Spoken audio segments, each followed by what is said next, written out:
Businesses are often remembered as the update that saved GTA Online. Before they were added, players had very few ways to make serious money. Most of the game revolved around replaying contact missions, selling stolen cars, or running the same heists over and over again. Then Rockstar introduced CEO offices, warehouses, biker clubs, bunkers, and nightclubs, allowing players to build their own criminal empires. This was a huge improvement, in theory. Players finally had something to work towards, new ways to make money, and a reason to keep playing between major updates.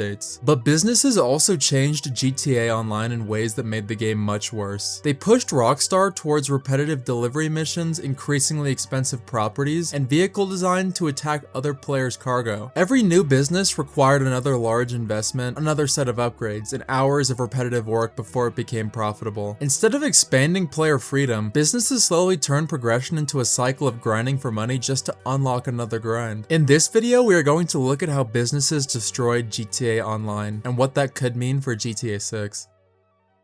Businesses are not fun. They're not supposed to be, and anyone who tells you they are is lying. They are a means to an end. You are forced to do setup missions, which are just driving from point A to point B. Then, each one has its own unique sets of things to do. This includes picking up a crate and driving it from point A to point B, picking up a car and driving it from point A to point B, delivering weed by driving it from point A to point B. Ooh, this one's unique. Flying from point A to point B. Oh, and this is before you've even made any money. Afterwards, you have to run to your computer, glitch out for a bit before sitting down, and then start up a cell mission. What do you do in a cell mission? You guessed it, drive from point A to point B. But this time, point B is 4 miles away and you're being chased by a helicopter. The social conditioning that Rockstar has done on its fans is ridiculous. It's actually kind of genius. Rockstar has made something that objectively sucks and somehow has millions of players willing to grind it over and over again. You can find countless people online defending this as great content. Some people have grinded for hundreds of millions or even billions of dollars legitimately. I don't even want to know how long that would take. The game turned into a mind-numbing chore. People are willing to grind this for hundreds of hours of their life that they will never get back. I know because I was once one of these people. Every business gets the player into the same trap. You have to spend millions of dollars on a new business just to try it out, and millions more on upgrades. That amount of money takes a player hours to grind out. This makes the player want to keep using that business until they make their money back, and then profit. It could take dozens of hours to recoup the money you spent on a business. This could keep the player doing something useless like grinding the document forgery just so they recoup the cost. You could spend hours and hours just driving trucks back and forth. And for what? Games are supposed to be fun. Let's contrast this with the things that nobody does anymore. Jobs. Contact missions were initially some of the only ways to make money in the game. In my opinion, even if these mission types are not the greatest, they still far outweigh business missions. These have you drive somewhere and shoot something. This at least gets the brain moving a little bit. Come on, guys. Another thing that nobody does anymore is races. These are actually fun and what GTA was supposed to be. I mean, it's literally in the name. These had action, were fun, and had countless different maps to choose from. Now let's contrast that with businesses.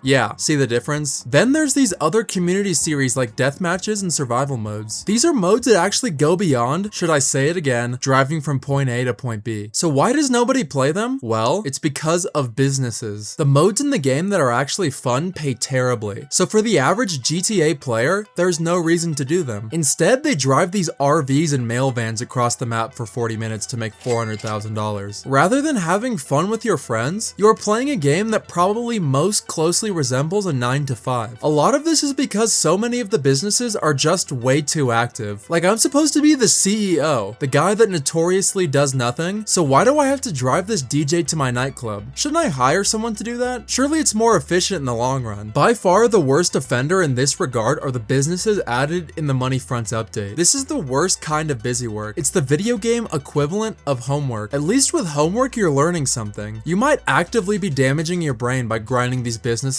over and over again. Somehow Rockstar made a game feel like a second job. So much of this could be alleviated if the fun modes were actually viable. They are just so terrible for making money that there is no point. You never see any of the fun lobbies filled with players anymore. These businesses have completely destroyed the sandbox aspect of the game. Players don't explore or really interact with each other anymore. They're just worker bees going from flower to hive. Businesses have changed GTA Online into an antisocial experience. When you log into into a lobby, how many people do you really see in each CEO org or motorcycle club? Most likely, just one. Before, players would play missions with their friends and have a fun experience making money. Now players mostly grind solo aimlessly with no goal besides seeing the green number go up more. That is not supposed to be what multiplayer GTA is like. Look at GTA 4's multiplayer. It puts way more emphasis on being able to dick around with your friends, something that GTA 5 initially had. The antisocial design became even worse when you look at how Rockstar handles selling cargo. The game encourages you to spend hours collecting supplies and building stock, but the moment you attempt to sell it, every other player in the lobby is told where you are and encouraged to destroy it. Think about how ridiculous that is. You can spend an entire day filling a business, start one sell mission, and then lose everything because someone flew over you with a weaponized vehicle. The person destroying your cargo receives almost nothing, while you potentially lose hours of progress. It is not a balanced risk and reward system. It is Rockstar intentionally placing one player's progress in front of another player and hoping that conflict happens. This is where the vehicle designed to go after cargo come into the picture. As businesses became more important, Rockstar continued adding faster and more powerful weaponized vehicles. Jets, flying cars, missile-equipped helicopters, and eventually the Oppressor Mark II made it easier than ever to destroy another player's sale. Businesses were supposedly designed to populate public sessions with players running criminal operations. Instead, they gave everyone a reason to avoid each other. Players began selling in empty public lobbies, searching for glitches that would remove everyone else from the session, or eventually moving into the invite-only lobbies once Rockstar allowed business activity there. That is exactly the opposite of what an online game should accomplish. The most efficient way to play GTA Online became finding a way to remove the online part. And even when you avoid griefers, businesses created another massive problem: inflation. Every update now begins with another purchase. You buy the property, then the upgrades, and then the delivery vehicles, and then the equipment, then the staff, and then whatever vehicle is required to make the business slightly less miserable. By the time you have fully set everything up, you could already be several $1,000,000 into the update before you have earned anything back. Businesses did not solve GTA Online's economy. Rockstar knew that players had access to an increasingly profitable way of making money, so vehicles and properties became increasingly expensive. Those higher prices then gave players another reason to grind their businesses. This is why having tens of millions of dollars can somehow make a player feel poor. It's why people with hundreds of millions continue running the same sell missions every day. The money is no longer being earned for anything specific. The number itself becomes the goal because players know another update will eventually arrive and take a massive amount of it away. And when players do not want to spend dozens of hours repeating delivery missions, Rockstar conveniently sells shark cards. The entire system clearly benefits from players making slow progress. Rockstar makes money when players become impatient. There is therefore very little incentive for them to make earning money quick, enjoyable, or balanced across every mode. Why would Rockstar make races, survival modes, and contact missions pay as well as businesses when that would allow people to earn money while actually having fun? The grind only works if players constantly feel like they're behind. And that is what worries me about GTA 6. GTA 6 will obviously have a new map, new characters, better graphics, and more advanced gameplay. But none of that matters if its online mode eventually becomes the exact same cycle. Buy a property, drive somewhere, collect supplies, wait for a bar to fill, drive somewhere else, and repeat until the next update. I am not saying GTA 6 should have no businesses at all. Owning a criminal operation makes sense in Grand Theft Auto. The problem is that businesses should support the sandbox instead of replacing it. I should be participating in unique missions instead of personally delivering every box, washing every car, and delivering every shipment across the entire map. Businesses should also encourage cooperation. Players should have a reason to hire their friends, protect each other, and complete missions together. The game should reward players for playing GTA, not for operating a warehouse. Businesses are often credited with saving GTA Online, and in some ways they might have, but they also changed what the game was about. GTA Online stopped being a sandbox where earning money allows you to have fun. Earning money became the fun, or at least it became the main activity Rockstar expected everyone to spend most of their time doing. Businesses replaced varied missions with repetitive deliveries. They made the game's enjoyable modes financially pointless. They encouraged griefing while simultaneously pushing players into private sessions, and turned a multiplayer crime game into something that often feels more like unpaid work. That is how businesses ruined GTA Online. They stopped being one part of GTA Online and became the system that everything else revolved around. If Rockstar repeats that mistake in GTA 6, we may receive a larger world, better graphics, and more advanced technology, but we will still spend most of our time staring at a GPS line while driving another delivery vehicle from point A to point B. GTA 6 does not need to remove businesses completely. It just needs to remember that Grand Theft Auto is supposed supposed to be a game instead of a job.